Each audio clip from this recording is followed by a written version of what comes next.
Hello everyone, this is the video of Legal Studies, Class 12, Unit 1st, that is Judiciary, and the topic is Judicial Review.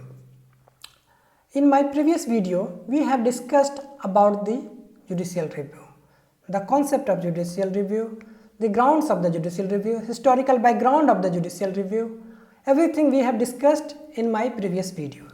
So, in this video, I will be applying that concept of judicial review in Indian context. That's why the heading is Judicial Review in India. So, let's check out what it is in India. Though the Constitution of India doesn't use the term judicial review overtly, means you won't find the term judicial review mentioned anywhere in the Constitution. However, many of its provisions emphatically give judiciary the authority to exercise the power of judicial review whenever such need arises. Further, the doctrine of judicial provision not only used as one of the tools of check and balance the concept of separation of powers, but also it preserves the constitutional principles and values and maintains the supremacy of the Indian Constitution. So, what it's saying that the concept of and basically the term judicial review is not mentioned in the Constitution. But there are many provisions in the Constitution that emphatically define the concept of judicial review. The second provision saying that because of the concept of judicial review, we are able to maintain the supremacy of the Constitution and balance the concept of separation of powers. Now, since as we have discussed that the term judicial review is not used in the Constitution, but in the Constitution there are certain provisions that expressly define the concept of judicial review. So, what are those provisions that define the concept of judicial review? Let's check it out. Article 13(1).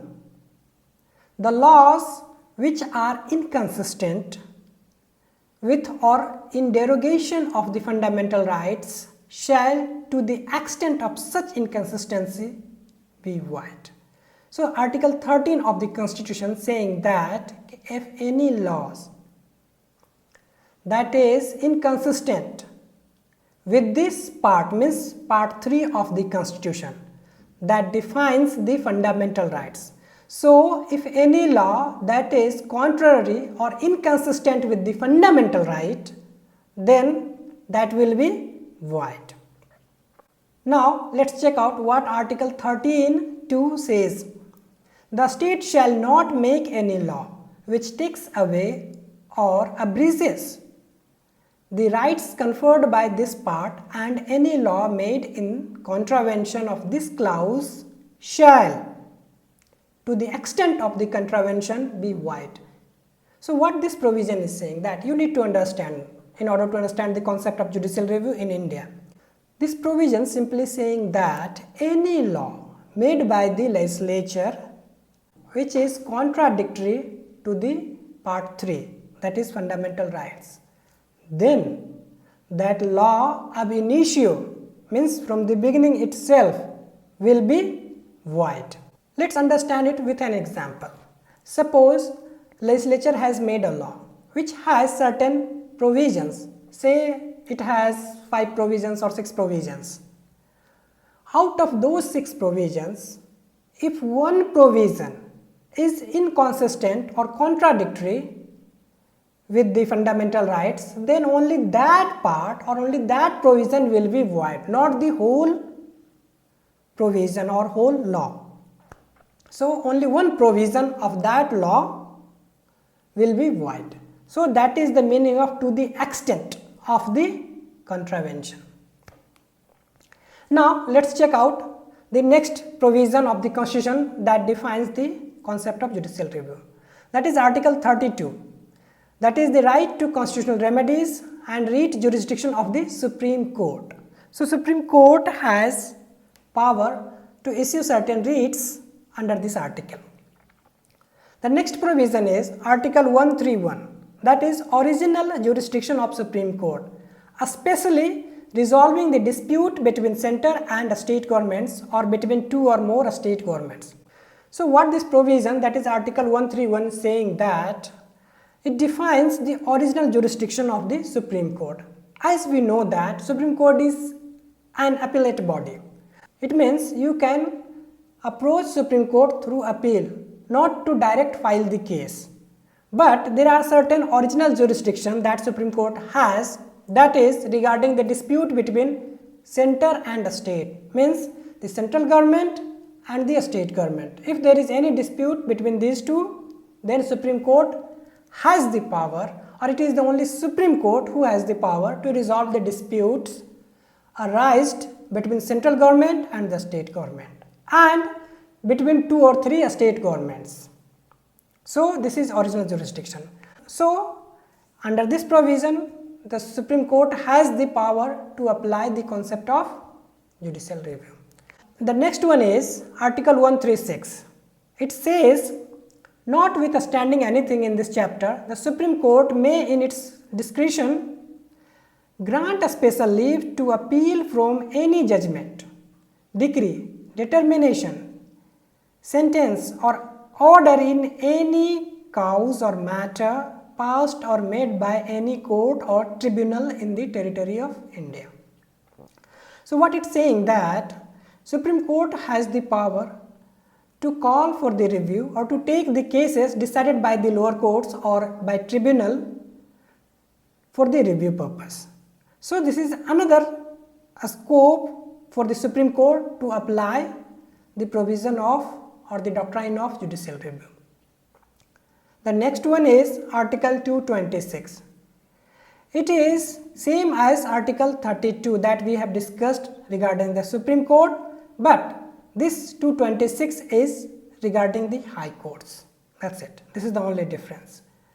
And the last provision, that is Article 246, that defines the relationship between center and state. So we have certain provisions in the Constitution that give the scope or opportunity to Supreme Court to apply the concept of judicial review. However, if we want to condense all these provisions, then we can condense all these provisions under three headings, namely protection of fundamental rights as guaranteed in the Constitution. We have discussed above, that is Article 13, 32 and 226. Though 226 doesn't come under the Part 3, that is fundamental rights, but it is same as of 32, so I have inserted here, otherwise it is not part of the fundamental right, keep in mind. The second heading is matters concerning the legislative competence between the center and states. We have discussed that, Article 131 and Article 246. The third one is fairness in executive acts, which means principles of natural justice, reasonableness, proportionality and legitimate expectations. As we have discussed above regarding the same, that we have certain expectations from the government, and if government doesn't fulfill that, then based on that, judiciary can apply an active role, that is also known as judicial activism, or under Article 32 you can very well appreciate under this provision, that is PIL, public interest litigation. So all these are the part or a scope for the judiciary to apply the concept of judicial review. The last topic of this video is case laws in relation to judicial review. So it is saying that simply there are certain cases under which the concept of judicial review in India evolved, and those case law basically corroborate or justify the mandates of judicial review in India. So let's check out what are those cases. The first case is a State of Madras versus V.G. Rao. In this case, Supreme Court stated that the Constitution explicitly expresses the provisions of judicial review of legislation within the Constitution. So this is the first time that Supreme Court expressed explicitly the concept of judicial review. The second case is a State of Rajasthan versus Union of India. In this case, Justice Bhagwati stated that the doctrine of supremacy of the Constitution and judicial review have expounded very lucidly but forcefully. And the third case is Keshavanand Bharati versus the State of Kerala. Everyone knows this case. In this case, the Supreme Court expressly described the importance of judicial review in detail, because this is the case where the concept of basic structure evolved. Though the concept of basic structure evolved prior to this case, but in this case that concept practically applied in the system. This is all for this video. However, before saying bye-bye, I would like to summarize whatever we have studied in this video. We have studied the concept of judicial review in India. Under this, we have studied that the term judicial review is not defined in the Constitution, but many of the provisions of the Constitution define explicitly the concept of judicial review. And then we have discussed all those provisions. And then we have summarized all those provisions under three headings. The first one is fundamental rights, the second one is legislative competence, and the third one is fairness in executive acts, that is talking about the reasonableness, proportionality and legitimate expectations. And in the last we have discussed a few cases under which the concept of judicial review is defined. So this is all for this video. See you in next video.